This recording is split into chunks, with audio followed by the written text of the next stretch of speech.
Fala pessoal, tudo bem com vocês? Hoje eu estou aqui para comentar um pouquinho do acontecimento dessa semana, que foi a morte do Yahya Sinwar, que é um dos líderes do grupo Hamas e responsável principal direto por aquele ataque que aconteceu no ano passado, que culminou na invasão do Estado de Israel, matando 1.200 civis e levando cerca de 300 pessoas inocentes. E aí você olha para trás e vê que já tem aí um ano, todos esses conflitos entre Israel, ali na região Israel e Palestina, já está durando um ano. Mas será que isso começa de um ano para cá?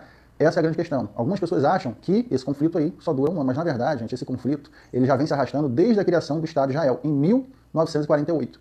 Mas por que o Estado de Israel foi criado? E aí a gente vai explorar um pouquinho isso aí. Desde o ano 70, que é século I da era cristã, os judeus eles emigraram em massa para a Europa. Alguns foram para a Inglaterra, outros foram para a Espanha, a Alemanha. Eles se dividiram ali pela região da Europa. O que acontece? Só que a vida deles na Europa não era fácil. Eles eram estereotipados o tempo todo, sofriam preconceito racial, étnico, religioso. E houve um episódio também na Europa, não sei se vocês lembram desse estudo de vocês lá no ensino fundamental, que foi a grande questão da peste bubônica. A peste bubônica, provocada pela pulga do rato, dizimou boa parte dos europeus. E eles também levaram a culpa por essa epidemia alarmante que aconteceu ali. Mas o fato é que a vida dos judeus na Europa nunca foi fácil. O tempo todo foram perseguidos, injuriados. Tanto é que, em 1290, na Inglaterra, eles foram expulsos. Eles foram expulsos da Inglaterra. E no século XIV, por volta de 1400 alguma coisa, eles foram expulsos da Espanha, por questões também de preconceito racial, religioso e etc.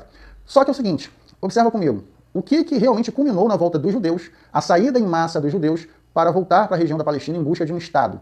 Na verdade, os judeus já tinham esse pensamento de retorno. Havia um movimento chamado movimento sionista, e esse movimento sionista era justamente um movimento que buscava esse retorno. Só que ele ainda não estava muito forte. Ele ganhou força, o movimento de retorno para a Palestina, ele ganha força com a Segunda Guerra Mundial, quando Hitler, ele dizima, ele mata cerca de 6 milhões de judeus na Alemanha. Aí sim, fica latente o desejo, e com isso os sionistas eles ganham força, buscando novamente esse retorno para a Palestina. E foi o que aconteceu. Na época, em 1920, a Palestina ela era administrada pelos britânicos, era administrada pelos ingleses.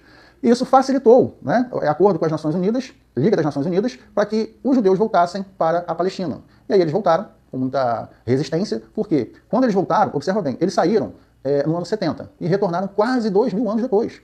Então, assim, essa linha do tempo ela é longa. Algumas pessoas não conseguem, ficam perdidas, claro que é natural, né? A não ser quem pesquisa sobre isso.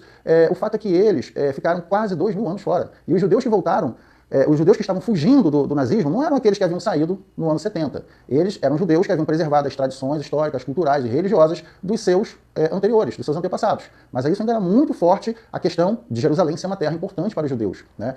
E eles retornaram. E aí, quando retorna, quase 2.000 anos depois, a região da Palestina já estava povoada. Essa é a grande questão, né? E aí a gente vai falar sobre isso no próximo bloco.